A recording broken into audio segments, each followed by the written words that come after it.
Oke,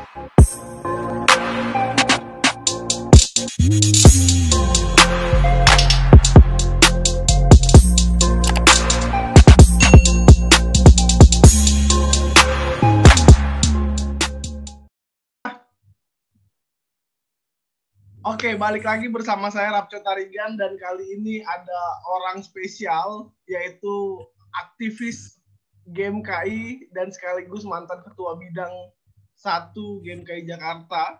Ada Bang Ferdio. Wow, gimana kabar nih Bang? Puji Tuhan masih bernafas. Kegiatan selama pandemi gimana Bang? Mengkritik pemerintah kah? Kalau soal pandemi sih, ini jatuhnya kalau dulu kan turun untuk aksi itu kan ke jalan, pandemi ya. Kalau sekarang aksinya lewat medsos. Tapi bukan cuma lewat medsos doang, bukan cuma keluar-keluar doang sih. Lebih ke tulis sama mengkritiknya secara langsung sih. Tapi langsungnya tuh langsung ke kontaknya langsung kalau gue. Langsung ke kontaknya langsung? Gokil. Emang beda kelas aktivitas langsung. Tapi Bang gini Bang, ada hal yang pengen gue tahu sih sebenarnya. Lu tuh masuk Game KI Jakarta kapan gitu loh? Memulai start sebagai aktivis tuh kapan gitu loh di Game KI Jakarta? Kalau masuk Game KI, gue 2014 ya modal. Ya 2014. 2014 di bulan punya gue yang gelombang kedua, gue bareng sama Wawo tuh. 2014 di gelombang kedua di bulan September, punya akhir-akhir tahun ya, akhir tahun bulan September. Terus di bulan Oktobernya gue naik jadi biro organisasi di Komisariat UKI. Oke. Jadi baru 1 bulan masuk Game KI langsung jadi pengurus. Gokil. Gila. Gimana tantangannya menjadi pengurus komisariat? Beda ya, kepala, beda pemahaman kah atau memang biasa-biasa aja dinamika di komisariat UKI pada saat itu? Komisariat UKI beda sama komisariat yang lain kali ya. Mungkin apalagi komisariat STT Jakarta nggak ada. Beda semua sih. Tapi kalau untuk di UKI lebih ke arah di komisariat ini lu bertahan hidup secara harafiah dan juga bertahan hidup secara komisariat juga. Jadi 2 hal yang lu pertahankan. Hidup lu sendiri dan juga hidup komisariat. Karena kalau bicara soal di komisariat, nih gue share dikit aja pas waktu gue ya. Gue pernah ribut sampai benar-benar pukul-pukulan karena Game KI. Serius? 2014. Iya, gue pernah kayak gitu. Itu memang dulu tuh pas 2014 ya. Pas awal-awal gue masuk Game KI, itu di UKI itu untuk Cipayung itu kan yang paling kuat banget waktu itu tuh game ini. Game KI juga kuat sih. Dulu ya kuat. Karena sama-sama kuat ini 2 Cipayung ini kuat, tahu-tahu kader lah. Tapi cara nariknya ini ya lucu. Yang masih awal kan masih pada maba. Cara naik itu saling menjelekkan. Karena waktu itu gue masih muda-mudanya kan, masih muda-mudanya, masih ganteng-gantengnya. Chaos lah di situ. Tapi cuma dikit dong. Gores-gores dikit lah. Oke. Tapi memutuskan lu masuk ke dalam struktur organisasi BPC itu apa? Maksudnya memang lu langsung kabit 1 atau lu mulai dari misalnya dari departemen gereja misalnya, atau memang lu langsung kabit 1 ketika dari komisariat itu? Di komisariat gue 2 kali. Jadi komisariat 2 kali. Pas itu 2014-15 itu gue jadi biro organisasi. Pas 15-16 itu gue jadi ketua komisariat. Setelah jadi ketua komisariat, gue langsung naik jadi kabit 1. Gitu. Gimana rasanya jadi kabit 1 disikat kanan kiri? Jadi kanan kiri atas bawah depan belakang semua lah itu disikat. Jadi kabit gimana jelasinnya? Iya. Lebih banyak gak enaknya sih, tapi banyak enaknya juga. Nggak enaknya gimana? Mungkin buat orang-orang yang pengen jadi ketua bidang seperti itu, dinamikanya kencang. Ya gue nggak tahu ya di tempat lain ya. Cuman barometer GMKI kan ya bisa dibilang Jakarta lah seperti itu. Kalau misalnya kita bisa mau lihat dinamika seperti itu. Kita konpercap aja berapa kali batal, Bit? 3 kali ya? 3 kali, 4 kali ya? Yang keempat baru berhasil ya? Iya, Pak. Itu dia paling nggak ngotak sih. Iya, makanya parah banget. Gimana? Tapi untuk yang itu last lah ya. Itu bicara di akhir nanti ya. Kalau untuk di kabit 1, yang paling pertama harus lu punya sih mental sih. Yang pertama harus lu punya tuh mental dulu, mental melayani ya. Itu paling utama. Karena kalau mental lu di awal itu cuma mau belajar doang ataupun lu belum tahu apa-apa, jadi seorang ketua bidang, lu bakal jadi sampah. Oke. Maksud gue jadi sampah itu, ya lu di game Kejartan disikatnya bukan disikat kanan kiri doang. Betul. Dari senior disikat, dari luar disikat, dari dalam juga disikat. Betul. Maksudnya dari luar ini nih, dari ada beberapa aspek dari luar. Dari organ luar Cipayungnya, non Cipayung, dari pemerintah juga, dari aparat juga. Kalau lu nggak ya palingnya antara cabut atau lu tetap di situ tapi nggak berbuat apa-apa. Oke, gila, ngeri banget. Tapi gini, Bit, gua ngeliat lu sering turun ke jalan. Ini nggak tahu ya, apakah memang aktivis harus turun ke jalan kah atau memang ada peran-peran aktivis, ada yang di belakang meja, ada yang turun ke jalan, atau memang harus turun ke jalan seperti itu? Sebenarnya dibilang harus, kalau menurutku ya, harus sekali lah dalam hidup lu harus benar-benar rasain rasa aspal kayak gimana, rasa sepatu polisi kayak gimana ke muka lu. Intinya dalam artian sih, lo juga harus ngerasain ini juga, asap-asap dari ban kendara, dari ban bakar, ban bakar crispy itu, pas lu cipu wanginya itu,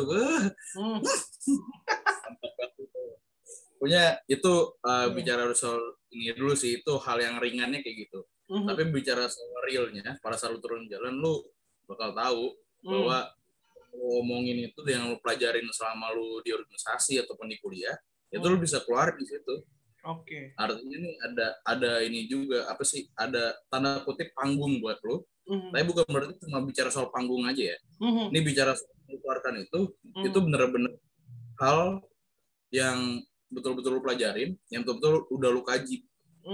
Jadi bukan asal ngomong. Jadi kalau ya sorry itu saya bukan aktivis, lu cuman kayak orang yang lagi truk jalan doang. Gitu. Bedanya aktivis sama aktivis ya. Ini menarik, Bit. Tapi gue masih agak ragu, Bit, dengan aktivis. Rata-rata tuh aktivis pengennya ke pemerintahan akhirnya, atau jadi selebgram. Kayak misalnya nih, gue screen share ya, Presiden UGM misalnya nih, dia menjadi selebgram ternyata seperti itu. Nggak lagi jadi aktivis, gimana dong? Gua gimana ya? Kayak ya ujung-ujungnya juga paling juga kalau nggak minta senior untuk kursi pemerintahan juga paling jadi selebgram. Gue jadi akhirnya berpikir seperti itu gitu loh, karena ada beberapa juga yang akhirnya suun ke pemerintahan dan akhirnya dapat kursi kan seperti itu. Apa itu memang reward ketika sebagai aktivis seperti itu? Oh, sebenarnya apa ya? Bicara aktivis ini nggak ada reward sebenarnya. Bicara soal punishment, bukan punishment sih. Di aktivis berbicara soal proses, tapi tanpa hasil. Jadi ini gue harus jelasin ya, berbicara soal aktivis itu, kalau lu ngejar hasil, lu nggak bakal dapat apa-apa. Pada saat lu jadi aktivis ya lu tuh ngejar proses. Pada saat lu beraktivis itu lu benar-benar dihantam terus. Kalau kata Tan Malaka kan terbentur. Realnya gue rasain terbentur, benjol, terbentur lagi, terbentur lagi, terbentuknya nanti. Dan itu emang panjang banget. Sampai dari 2014 gue baru berasa ada terbentuk itu di tahun 2018. 4 tahun berarti 4 tahun, ya? 4 tahun gue bener-bener benjol habis. Baru 2018 tuh gue bener-bener udah ngerasa sih, tapi emang ada hal-hal yang bisa membentuk gue dan bisa membentuk orang lain. Itu sih, ini bukan yang tadi lu bilang reward ya. Reward lu itu aktivis itu lu bisa membentuk orang lain. Oke. Jadi bukan cuma diri sendiri. Itu sih reward yang gue rasain ya. Tapi rewardnya ini lu lihat Bit, 1,2 juta pengikutnya Bit, aktivis diundang ke ILC kemarin 1,2 juta. Gimana ini aktivis? Apakah itu sebagai reward? Gue bingung jadinya nih. Sebagai orang awam ya yang tidak melibatkan kehidupan gue sepenuhnya di dunia aktivis seperti itu. Tapi gue ngeliat aktivis hari ini kayak ngincar profitnya itu Bit.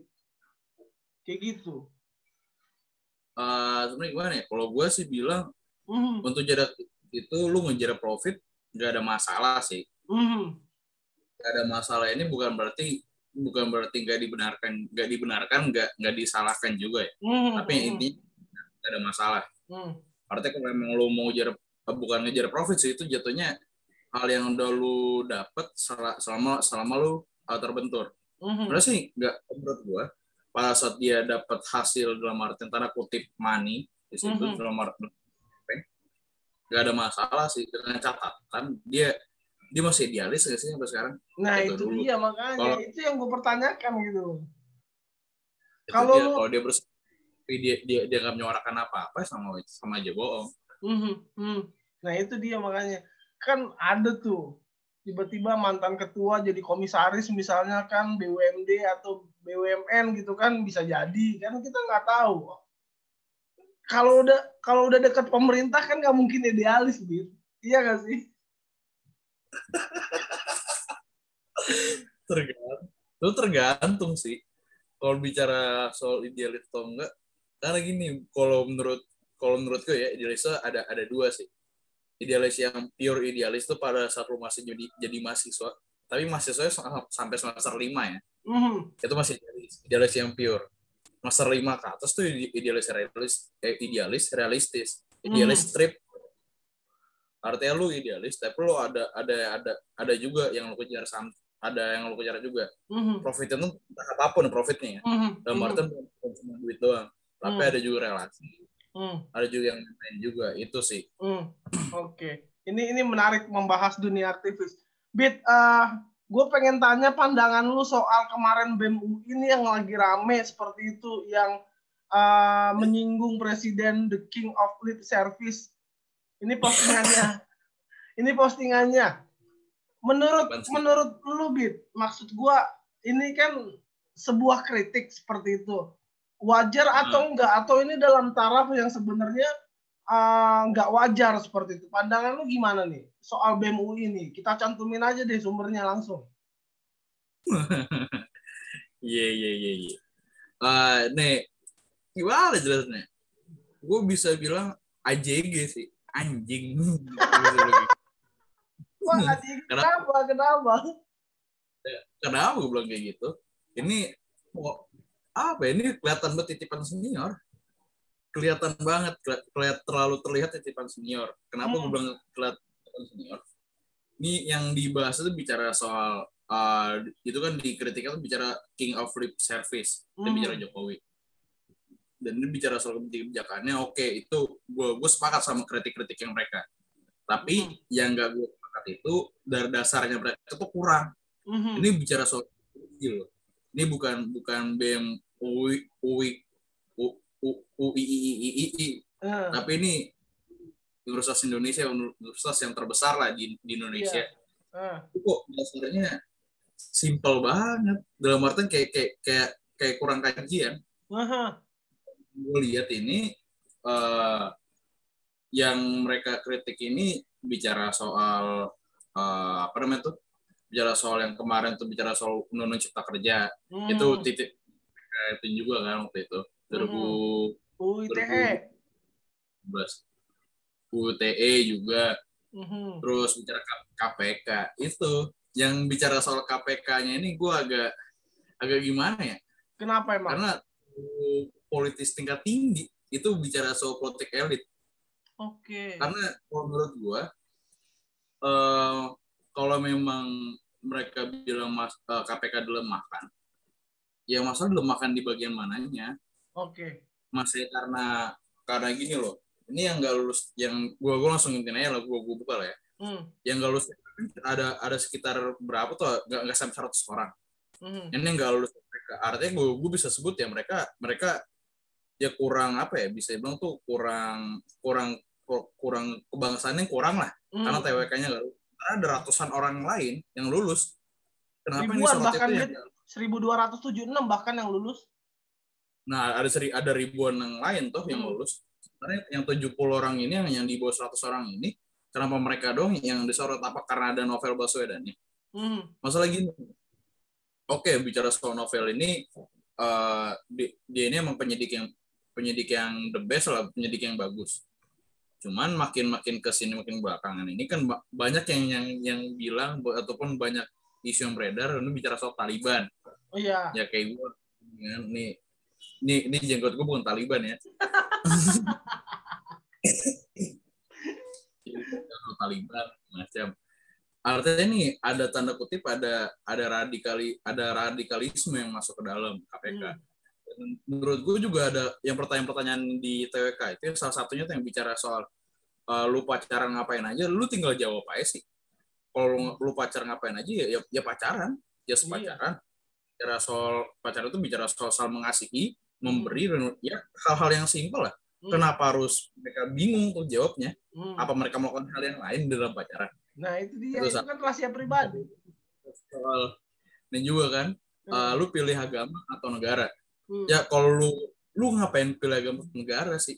Karena gini loh, lu kalau bukan agama, lu pilih Pancasila atau agama.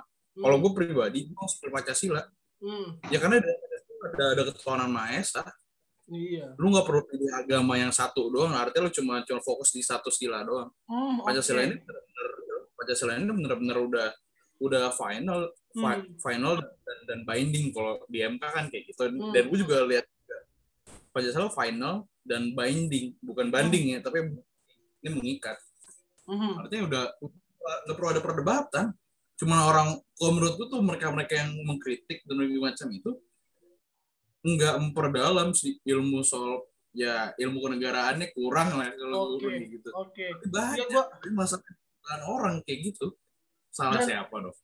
Dan PGI juga ikut-ikutan Pak. PGI ulannya ada. Gua kan kemarin nanya ya indikator pelemahan KPK sama orang yang ngebela PGI, dan buat gue jawabannya tidak masuk di akal gua gitu loh, karena dia akhirnya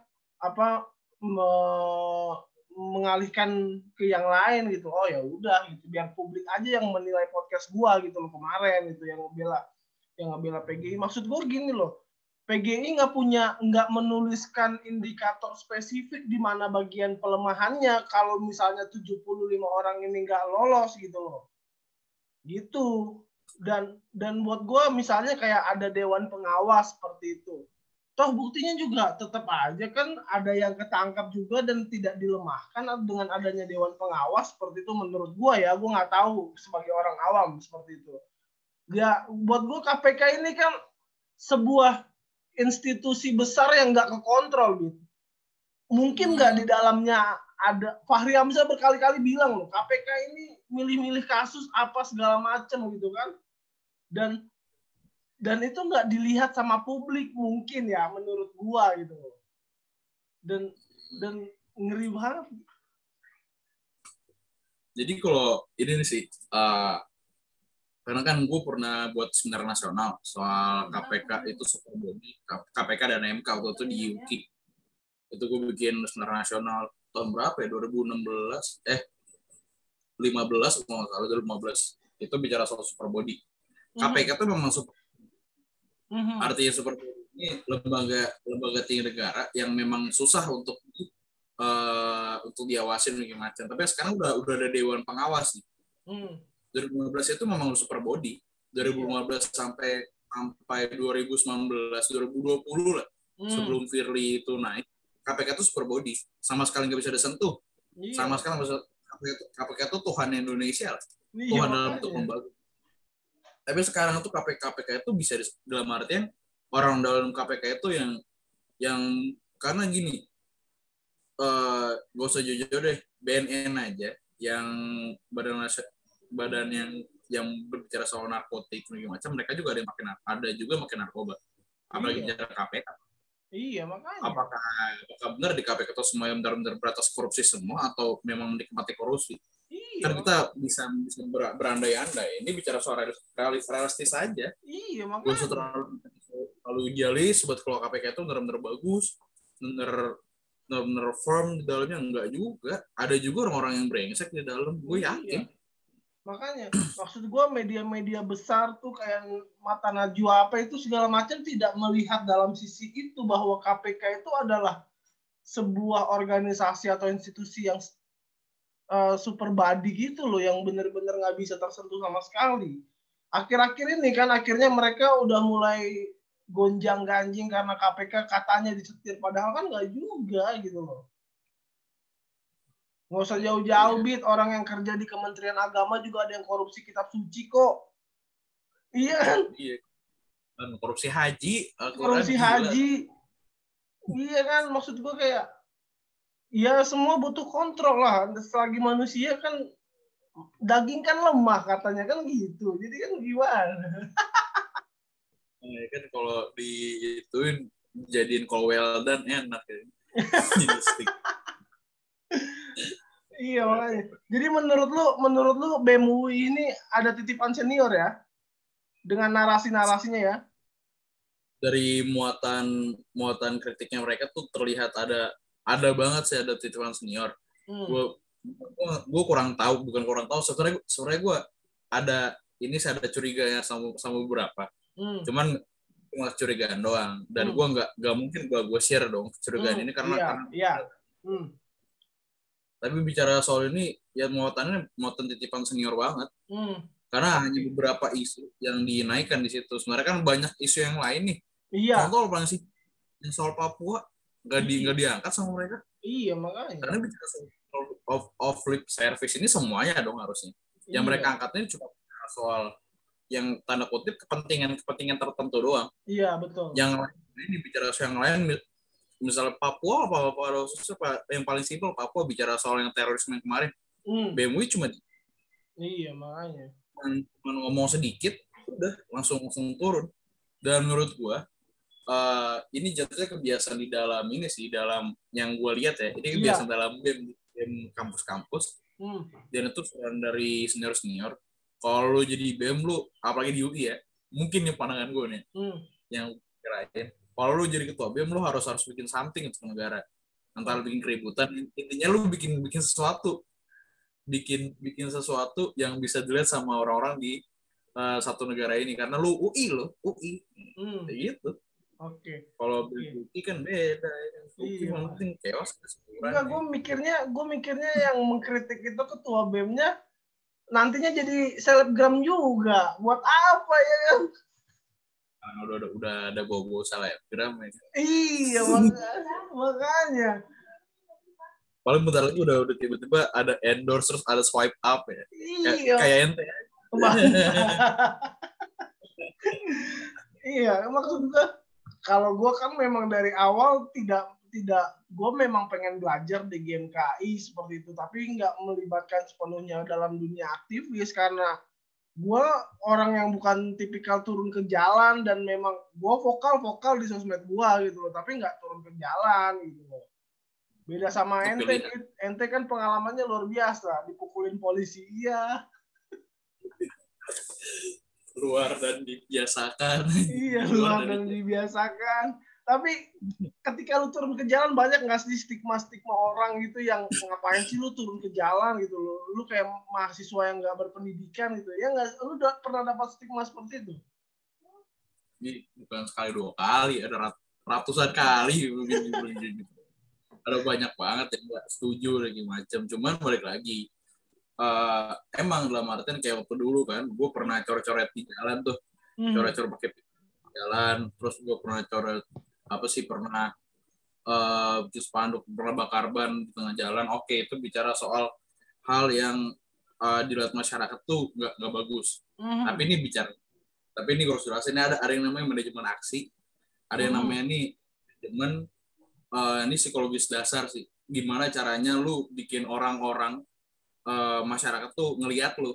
Ini yang hal pertama dulu yang harus lu tahu sebelum lu turun ke jalan. Lu percuma lu turun ke jalan, lu terus ke jalan tapi nggak ada yang ngeliatin lu. Ini bicara manajemen aksi ya. Kalau lu nggak berhasil untuk jadi bukan tontonan sih, lu nggak berhasil jadi jadi punya spotlightnya, lu gagal dalam aksi. Kayak gitu. Bukan apapun ya, tapi dalam artian chaos itu bagian dari aksi juga. Chaos itu bagian dari aksi juga?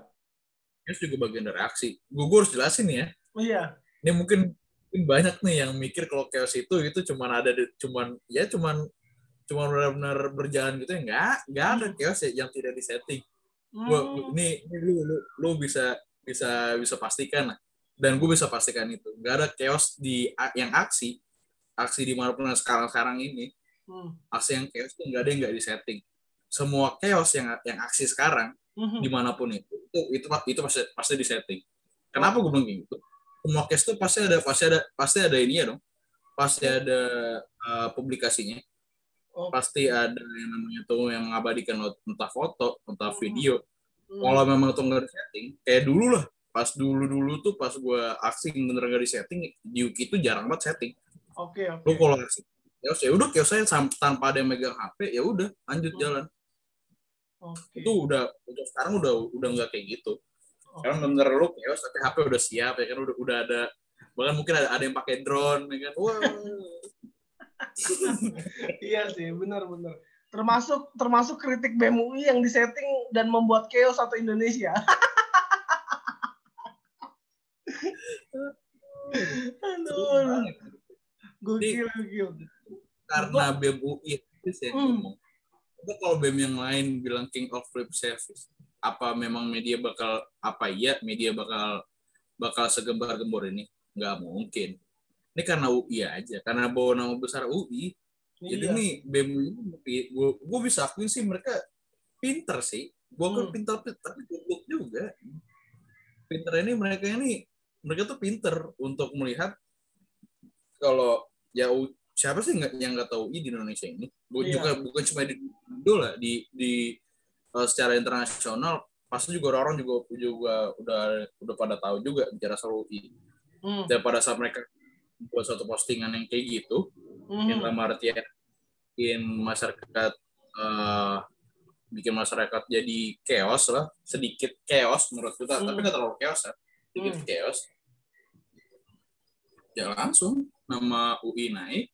Sebenarnya nama UI nggak perlu dinaikin sih. Nama UI emang udah. Semua orang pengen masuk UI, Pak. Semua orang pengen masuk UI. Ngapain lagi dinaikin? Macam ya kan, ada yang S2-nya UI juga dan bangga S2 UI, terus S1-nya ditinggalin. Yang nggak tahu kan. Iya, makanya. Cuman yang mereka naikkan itu bukan nama UI-nya, dan lu nggak perlu naikin nama UI. Lu yang mereka naikin ini nama pribadi masing-masing. Benar. Kenapa gue bilang nama pribadi masing-masing? Jelas dong yang tadi lu share itu, postingan itu ada CP, ada ininya, ada kontak personnya, itu lewat line. Itu maksudnya apa? Apakah untuk dihubungin terus diselesaikan tanda kutip atau gimana? Diundang Mata Najwa dong, kan Najwa Shihab UI juga, gimana sih? Mata Najwa. Kalau sekarang kan ini kan, sekarang lu masuk Mata Najwa, oke. Tapi sekarang paling itu banget, lu masuk podcast Deddy Corbuzier. Iya sih. Aduh. Gue bingung aja dengan mereka itu. Maksud gue ya kalau kritik boleh lah, cuman maksud gue kritik isu yang lain juga gitu loh. Jangan, benar seperti yang lu bilang, kayaknya ini titipan gitu loh. Yang karena bicara soal KPK, mereka sendiri jangan-jangan nggak pernah ngikutin KPK itu adalah sebuah institusi yang tidak tersentuh seperti itu. Jangan-jangan mereka nggak ikutin itu gitu loh. Kalau mereka ngikutin kan nggak mungkin begitu kritiknya. Kan gitu. Yang paling simpel deh. Yang bicara yang waktu dulu nih soal KPK lagi gembar-gembornya. Sebelum mahasiswa BEM itu turun, gue udah turun duluan. Iya. Itu sebelum naik di media karena Firly terpilih macam.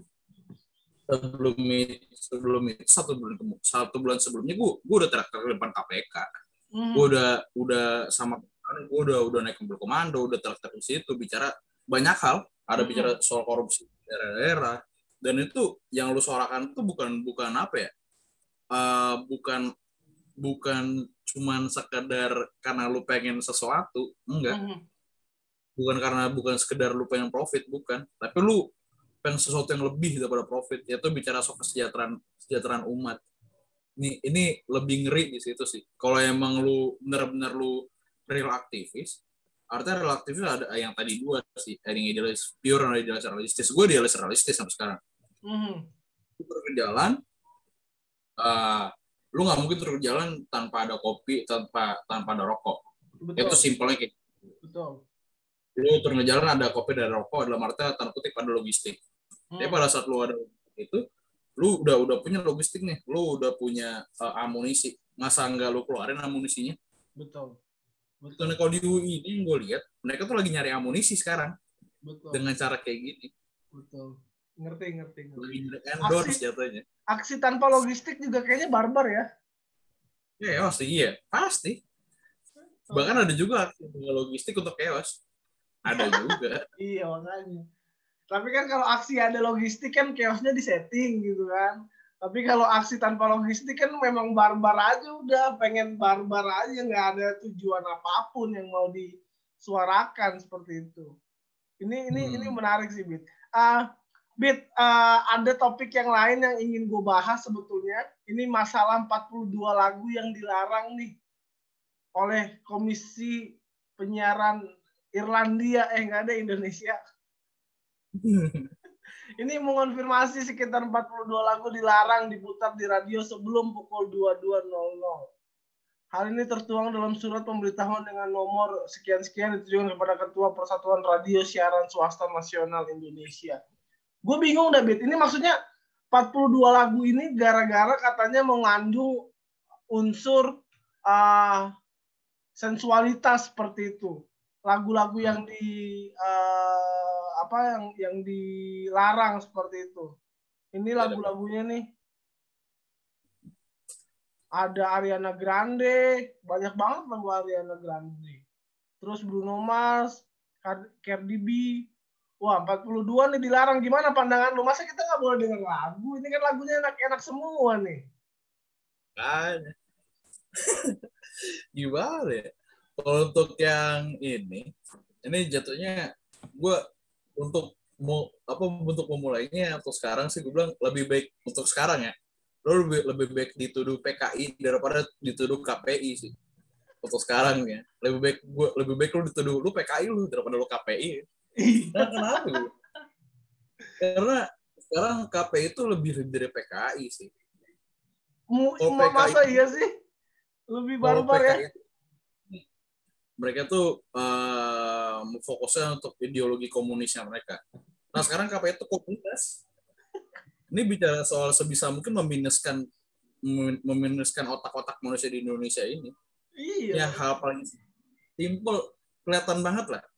Ya lu mungkin lu masih nonton TV kan, atau kawan-kawan lu masih yang nonton ini mungkin masih banyak yang nonton TV. Ya dari semua acara program TV ada nggak sih muatan yang benar-benar bikin lu pinter?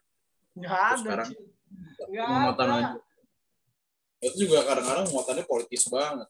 Sementara ada ya ku menangis ya kan, itu berjam-jam dari pagi sampai pagi itu ku menangis semua di Indosiar ya. Iya, Indosiar.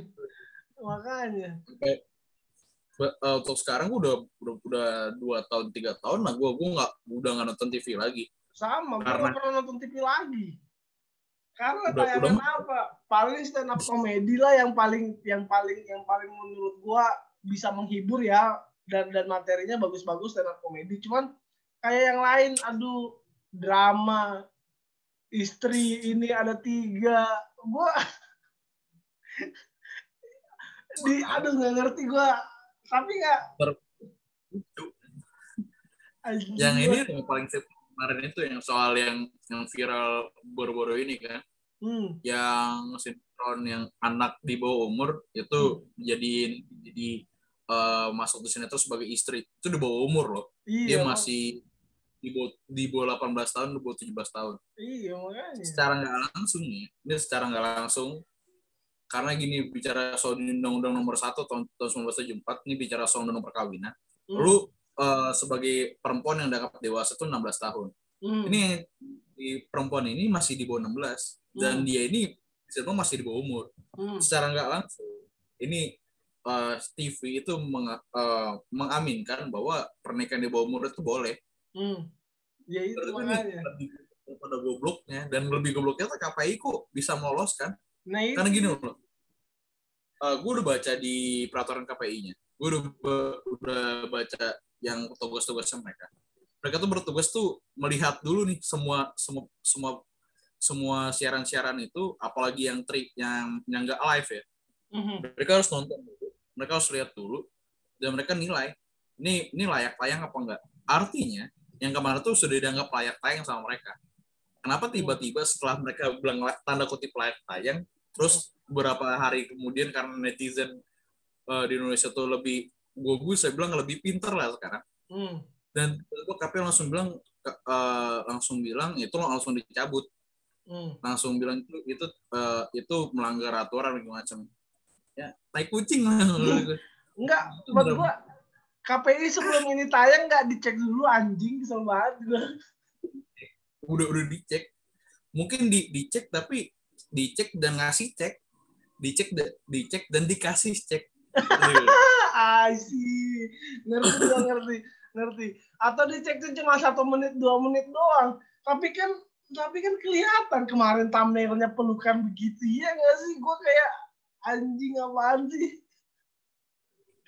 Artinya ya bodoh ya. Artinya gimana ya? Gue malah lebih sepakat dengan PKI yang dulu sih dengan ideologi mereka. Kenapa? Karena gue sepakat dengan komunisme ya. Gue anti komunis banget karena gue anti lah sama bicara soal komunis. Gue lebih suka sama mereka karena mereka tuh jatuhnya menyamaratakan manusia. Betul. Di ideologi komunis. Kalau di KPI ini komunis, mereka tuh menyamaratakan manusia untuk bodoh. Iya. Makanya. Bukan manusia. Indonesia kan ya gimana ya? Kita udah bodoh karena corona. Kita ini gue bicara ini deh. Ini banyak adanya cewek gue ataupun banyak lah. Ini bicara nggak usah itu deh. Banyak lah anak-anak yang masih sekolah karena sekolah yang nggak tetap muka, banyak yang gue harus bilang banyak yang kurang lah. Banyak yang kurang ngerti. Bicara soal Pancasila aja deh 1-5 mereka masih berantakan. Iya. Paling simpel gitu. Kayak gitu aja lah. Kalau sekarang ditambah dikasih konten-konten yang menurut gue konten kotor.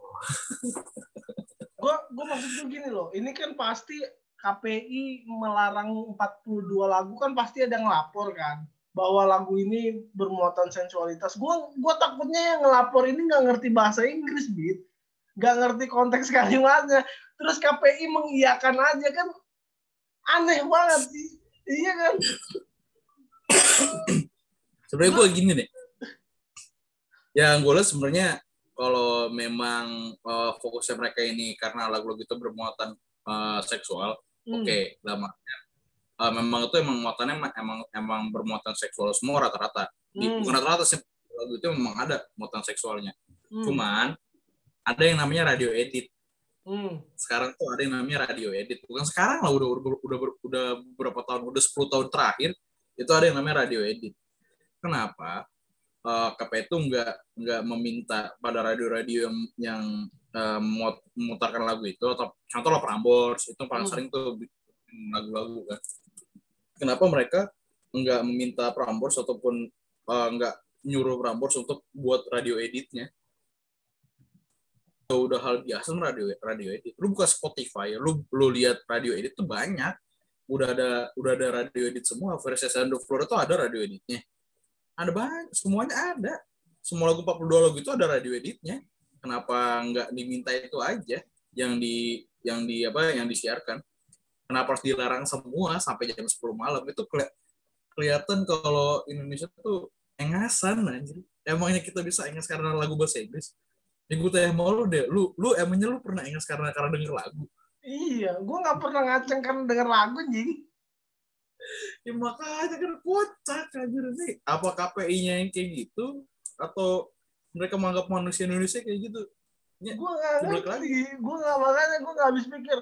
Even pun kalau misalnya bermuatan sensual, maksudnya ya karena memang lagunya ini kan bicara soal percintaan kan, konteks mereka otomatis berbeda dengan konteks kita, tapi kan bukan berarti dilarang dong gitu loh maksud gua. Kalau dilarang sampai jam 10 maksud gua ya kita kan bisa nonton YouTube gitu loh. Iya sih. Dari itu. Ini yang paling simpel deh yang lagi baru-baru ini, yang baru viral akhir-akhir ini, yang soal artis tuh yang Indonesia yang ngajarin anak-anaknya dengan apa tuh sex education tapi sambil nonton bokep. Itu kenapa KPI cuma diem? Ini kan disiarkan dari media-media sosial, bahkan masuk ke infotainment juga yang gue tahu sih. Katanya masuk infotainment. Kenapa nggak di take down sama KPI? Kenapa KPI diem doang? Ini yang real loh. Ini yang udah diomongin langsung, ada visualnya. Dalam mana visualnya diceritain secara langsung nih kayak kita gini. Kita lagi ngobrol dan dikasih tahu, ya nih gue ngajarin anak-anakku sex education tapi sebelum nonton bokep bareng. Kan goblok menurut. Iya, cuma diem doang. Tapi nggak di take down sama KPI, kan ada diceknya, ada dikasih cek. Cek and recheck. Makanya konten dengan membodohkan aja. Bukan malah bikin pinter. Bukan podcast ini kan bikin orang pinter ya kan. Biar KPI.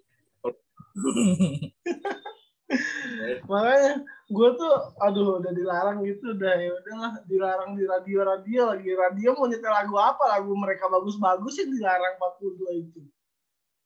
Ya, masa mau lagu ini kayak lagu Cinta Satu Malam deh.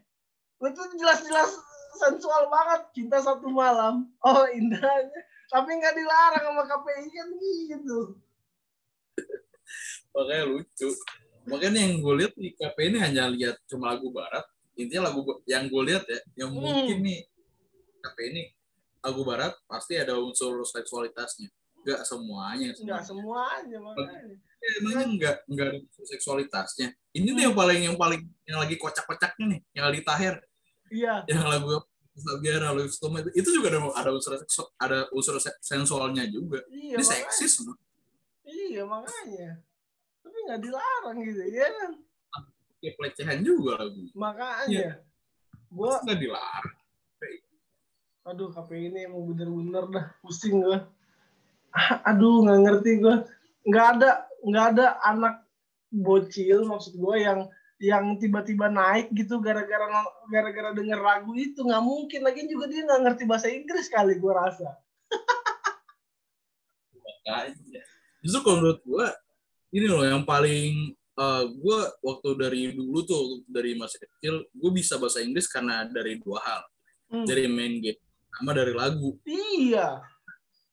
Karena kalau misalnya sampai dilarang-larang lagu-lagu bahasa makin dilarang makin dicari loh lagu-lagu gitu. Iya makanya. Prinsip dasarnya psikologi manusia di Indonesia kayak gitu. Makanya. Di semuanya di prinsip dasar manusia lah. Iya, semakin dicari. Sama kayak ganja, sabu semakin dilarang kan semakin dicari. Kan gitu. Tapi gue kalau bisa tuh dicari dan dimatiin aja lah itu bandar-bandarnya. Brengsek anjir kalau narkoba. Aduh, ada KPI. Semoga lah KPI bertobat gitu kan. Semua dilarang. Iya, makanya bingung gue. Tapi kalau bicara soal bertobat harus PGI dulu sih bertobat. Daripada PGI yang bertobat. Gimana? PGI. Kenapa? PGI ini kan perahu kekristenan nih, ya kan? Yang menyuarakan dan PGI sayang KPK kan gitu. Iya. Masalahnya gue masih bingung sekarang nih. PGI ini kan menaungi yang Protestan kan. Protestan beda sama kalau KWI kan Katolik. Iya. Tapi yang gue lihat sekarang malah jadi prosetan gitu. karena oke lah mereka dukung KPK dan macam, tapi mendukungnya itu yang tadi udah dijelasin kan. Mereka dasarnya tuh kajian-kajiannya lemah banget. Bicara soal mendukung KPK itu, dan mereka bilang KPK itu dilemahkan tuh, mereka bilang KPK dilemahkan, sementara mereka juga melemahkan diri sendiri secara nggak langsung. Karena yang baru-baru ini lah, yang digebar-gebar sama dia, yang soal Philadelphia ya, yang di Depok. Iya. Itu yang katanya udah diokekan sama sudah dijalankan putusannya. Ya, nggak ngeliat aja realnya kayak gimana. Ini bener-bener enggak, emangnya udah bener-bener udah langsung mereka udah bisa ibadah. Ya, mereka bisa ibadah tapi di tanah yang lain, bukan di tempat yang itu. Ini harus dibuka. GK Yasmin. Iya, GK Yasmin. Iya. Itu gimana? Di GK Yasmin ini kan mereka udah punya tanah sendiri. Itu bahkan kalau bicara soal putusannya, karena gue ikutin putusan yang udah lama, mereka tuh udah menang di Mahkamah Agung. Mereka sudah menang di Mahkamah Agung. Kalau mereka itu ya itu tanah mereka, dan mereka juga berhak untuk ibadah di situ. Nah, detik ini mereka tuh masih nggak bisa ibadah di tanahnya mereka. Oke, mereka bisa ibadah tapi di tempat yang lain. Maksudnya gimana? Jadi bergebor ke media, katanya GK Yasmin udah clear. PGI juga bilang udah clear, kucing clear apaan itu? Clear dalam artian yang lain. Clear itu masalahnya kayak bukan menyelesaikan masalah, tapi menghindari masalah. Inilah jeleknya PGI sekarang yang gue lihat. Iya. Mereka tuh menghindari masalah, bukan menyelesaikan masalah. Gua gini, Bik, maksud gue. Ini kan PGI maksudnya bilang bahwa KPK menstigma orang-orang Taliban. Lalu kemudian, tapi di sisi lain statement PGI mengatakan bahwa ini melakukan pelemahan KPK karena 75 orang ini. Oke lah KPK menstigma ini Taliban, tapi kan PGI juga menstigma PGI menstigma KPK lemah. Kan kita nggak tahu gitu. Jadi sama-sama melakukan stigma jadinya, kan gitu. Iya, jatuhnya PGI ini kalau menurutku kayaknya kurang baca kitab sih.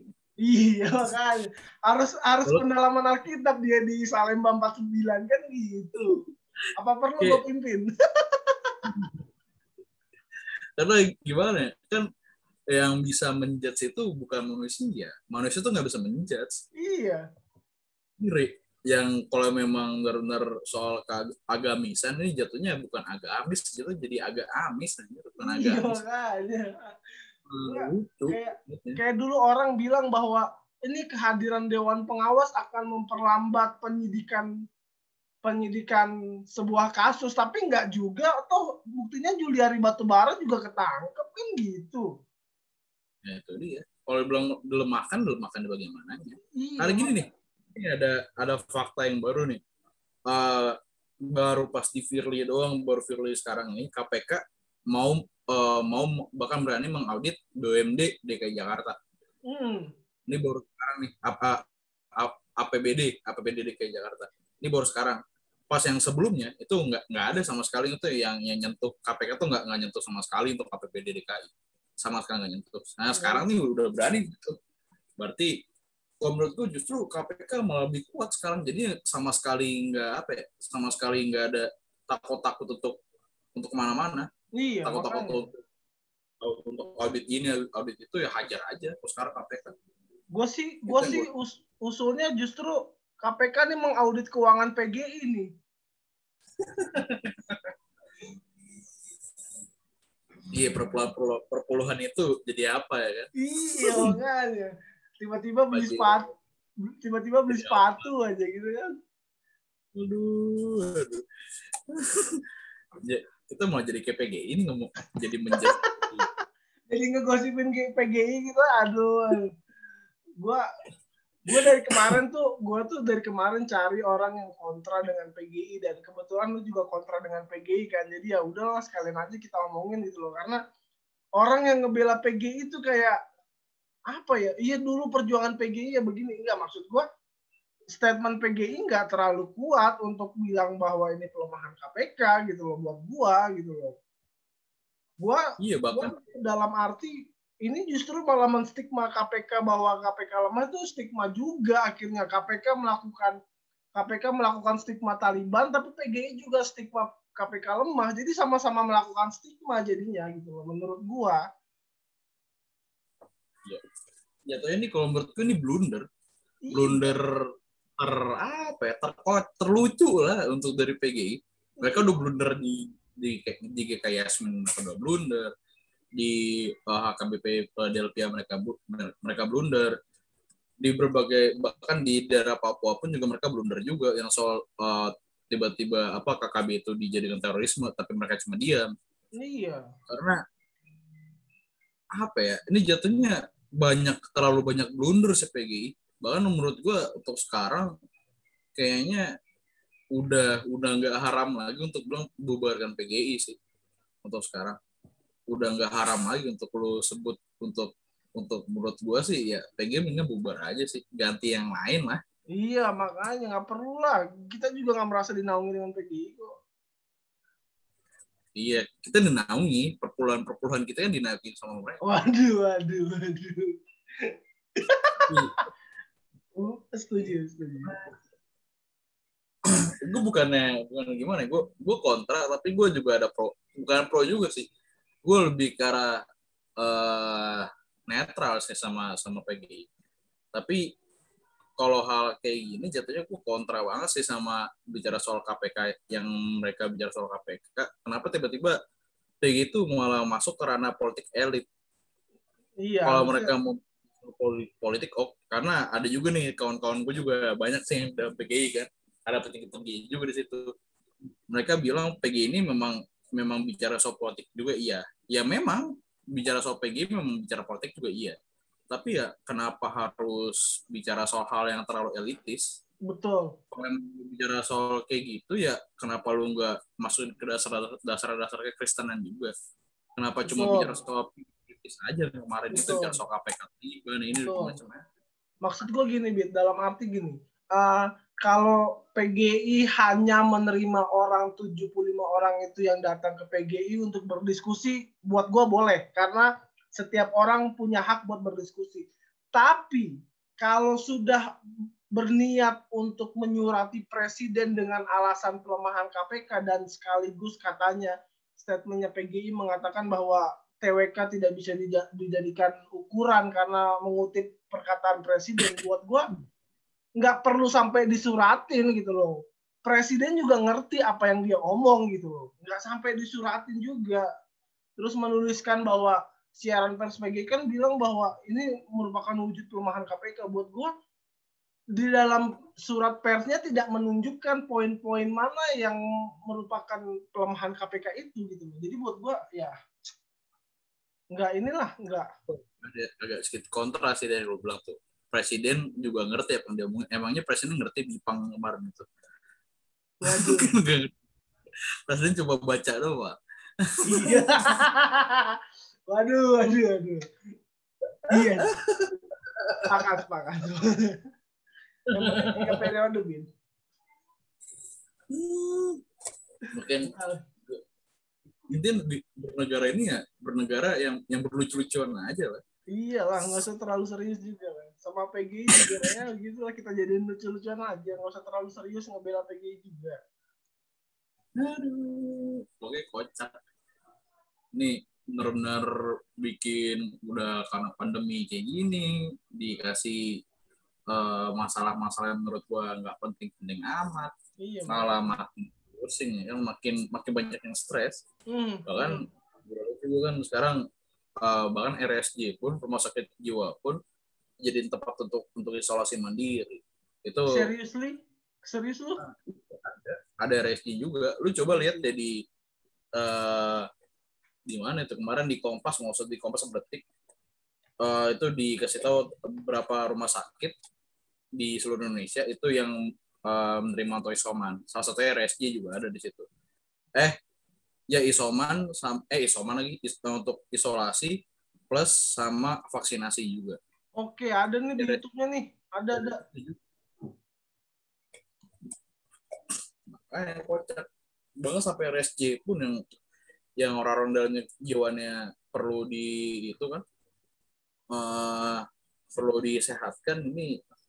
Jadi kena COVID jadinya. Kena COVID.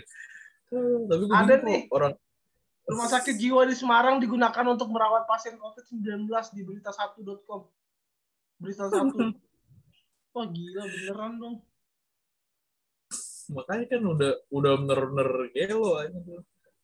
Udah pemanfaatannya udah kacau. Ini karena kita terlalu ngeremehin di awal sih. Pakai doa kunut lah wapres kita. Gua orang teologi, maksudnya gua juga ngerti doa, cuman kan doanya nggak cukup gitu loh. Iya. Itu masalahnya COVID ini kan virus, ini kan berarti ini yang real, yang ada. Iya. Ya lu juga harus menyelesaikan dengan sesuatu yang ada juga. Bukan berarti doa itu nggak ada ya. Maksudnya lu harus benar-benar lakuin hal yang kayak guyur vitamin, lu harus jaga kesehatan. Kalau berdoa ya lu jaga keimanan sama kesehatan kan beda. Nggak ngerti lagi. Bit, kita udah ngobrol 1 jam nih, udah banyak banget yang kita obrolin, topik-topik yang menarik. Ini pertanyaanku terakhir sih sama lu. Kelak kalau lu ditawarin jabatan di kursi pemerintahan, lu ambil nggak sebagai aktivis? Ambil. Ambil lah. Kenapa? Realistis, bro. Realistis, gokil. Jangan lupa ajak-ajak gue lah kalau udah dapat kursi di pemerintahan. Untuk sekarang mah gini, lu idealis, tapi lu juga harus realistis juga.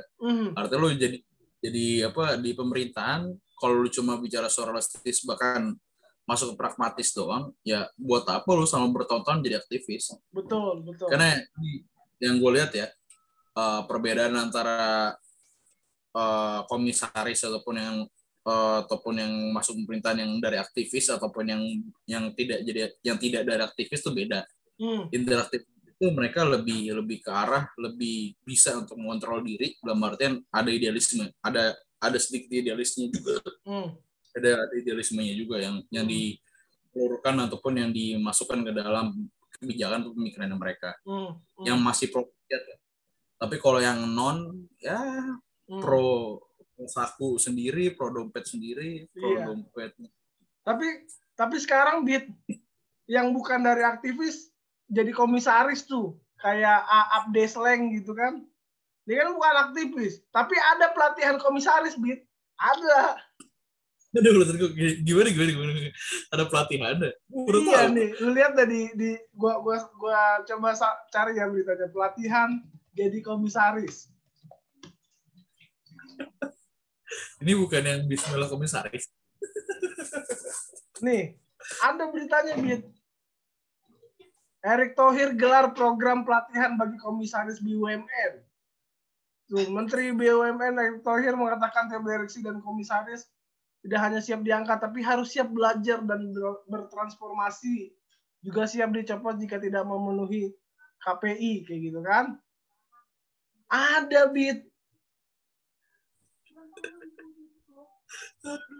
Ada. Jadi ada pelatihannya. Nah, gue usulin sih sama Kementerian Pendidikan buka jurusan komisaris gitu kan, biar nggak perlu lagi. Aduh, Di kalau gini ini aja sih sekarang di yang prakerja ya kan, daripada cuman bicara soal kerja yang manual work, dalam artian bicara soal hal-hal yang butuh tenaga doang, bicara soal di prakerja, masukin soal pelatihan jadi komisaris aja. Pelatihan kayak gitu kan itu juga penting ya. Iya, daripada netizen berdoa lewat komen ya kan. Bismillah komisaris.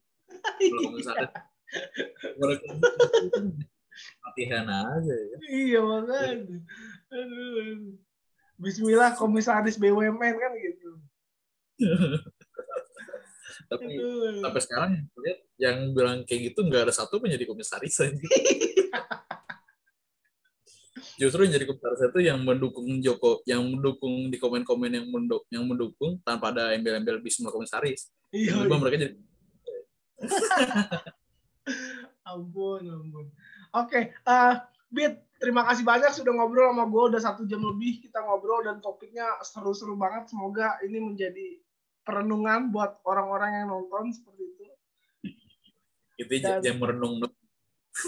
Lakukan kalau bisa. BEM UI harus nonton kayaknya. Gue nggak tahu gimana caranya. Semoga mereka nonton lah. Kayak gitu. Di siapa sih namanya?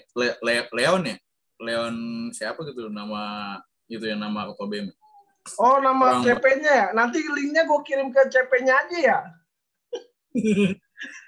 Itu CP-nya kan ini, apa, yang bagian itu aksi dan propaganda. Kalau BEM itu orang Batak. Lu kenal? Enggak kenal juga. Mungkin dia kenal gue. Mungkin dia kenal lu. Anjay. BEM. Iya nih ada kontak personnya, nanti gue kasih linknya lah. Narahubung, Fatan, Mubina. Oh. Ya kalau yang Fatan itu yang gue lihat dia yang bagian ini, bagian departemennya. Kalau ketua BEM-nya beda kalau nggak salah. Iya, ketua BEM-nya nanti bentar lagi jadi selebgram, itu liatin aja. Oke. Bit, terima kasih banyak ya, Bit. Gua akan stop record dulu.